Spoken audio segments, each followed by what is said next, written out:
What is going on, everyone? Welcome back to Supplemental Sense. I hope you're all doing well.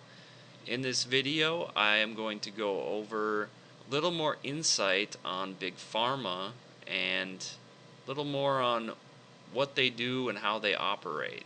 So hopefully you learned something here and enjoy. I want to start off by reading a quote. "It is scary how many similarities there are between this pharmaceutical industry and the mob. The mob makes obscene amounts of money, as does this industry. The side effects of organized crime are killings and deaths, and the side effects are the same in this industry. The mob bribes politicians and others, and so does the drug industry." That is a quote from the former vice president of Pfizer Pharmaceuticals. If you believe pharmaceutical corporations hold the health of the general public in high regard, it's time to reconsider. The industry is filled with examples of wrongful death, extortion, fraud, corruption, obstruction of justice, embezzlement, fake journals, harassment, and hit lists that would make even the most hardened Mafia godfather blush. Big Pharma has been fined billions by the U.S. Department of Justice, but these enormous fines don't curb the corruption. It's just looked upon as the cost of doing business, similar to like paying the utilities or something. A physician and researcher named Peter C. Gøtzsche has firsthand experience with the criminality behind the pharmaceutical industry, and subsequently exposed the massive fraud in his book entitled "Deadly Medicines and Organized Crime: How Big Pharma Has Corrupted Healthcare." Dr. Gøtzsche has an impressive clinical background. He graduated as a Master of Science in Biology and Chemistry in 1974 and as a physician in 1984. He is a specialist in internal medicine, worked with clinical trials and regulatory affairs in the drug industry from 1975 to 1983, and at various hospitals in Copenhagen from 1984 to 1995.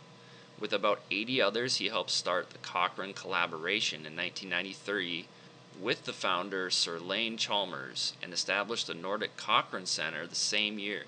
He became Professor of Clinical Research Design and Analysis in 2010 at the University of Copenhagen. A large part of Dr. Gøtzsche's academic career has focused on bias, trials, and evidence synthesis. So in his book Deadly Medicines and Organized Crime, Gøtzsche reveals the corruption behind exorbitant prices for branded drugs, bringing attention to the fact that drugs are not expensive because of developmental costs, but because of the political lobbying, marketing, and excess profit-taking. He also points out many trials are nothing more than smoke and mirrors, where pharmaceutical companies organize research in such a way that the best populations and comparison groups are selected for the very reason that they support the preferred outcome of the company. They control data and do analysis in-house and hire professional writers to write the papers. The pharmaceutical companies then cherry-pick the results to suit their marketing needs, instead of what's in the best interest of the patients. Many times academics are paid to be listed as contributors to the study, yet in reality they had very little input and cannot substantiate the data. According to Gøtzsche, the so-called best drugs may simply be those with the most shamelessly biased data.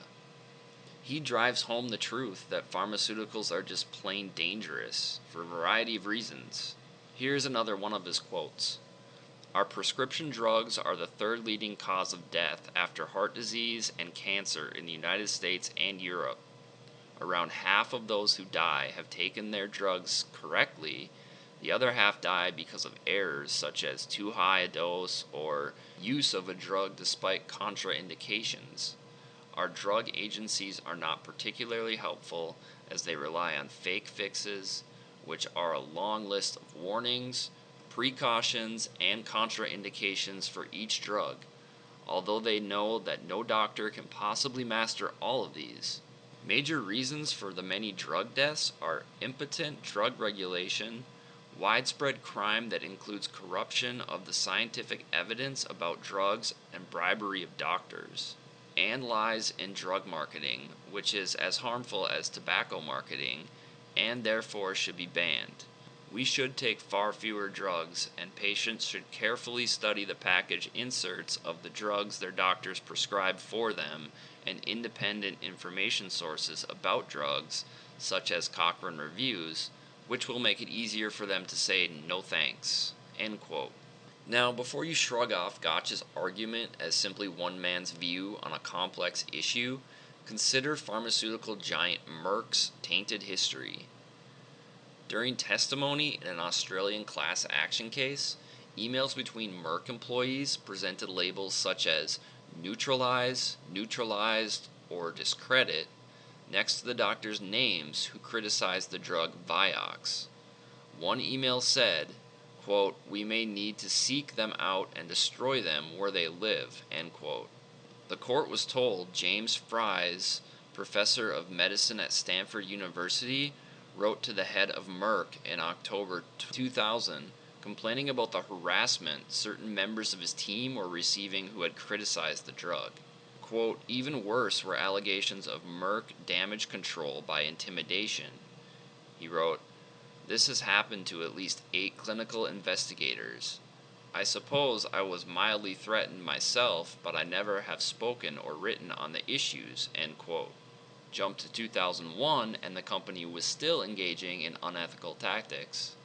Merck apparently produced a fake peer-reviewed journal under the name of Australasian Journal of Bone and Joint Medicine for the sole purpose of marketing pro-Vioxx articles. They published an entirely ghost-written journal article and had a doctor sign his name to it, even though a Merck employee felt the data presented was wishful thinking.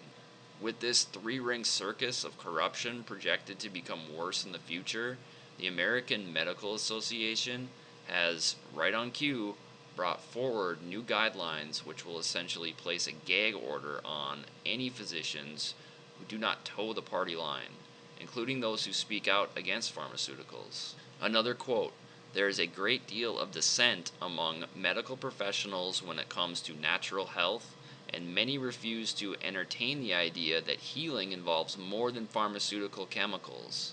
The American Medical Association has recently set forth new guidelines that will create ethical guidelines for physicians and the media, write a report on how doctors may be disciplined for violating medical ethics through their press involvement, and release a public statement denouncing the dissemination of dubious medical information through the radio, TV, newspapers, or websites," end quote. And that is from Dr. Edward Group, founder of Global Healing Center.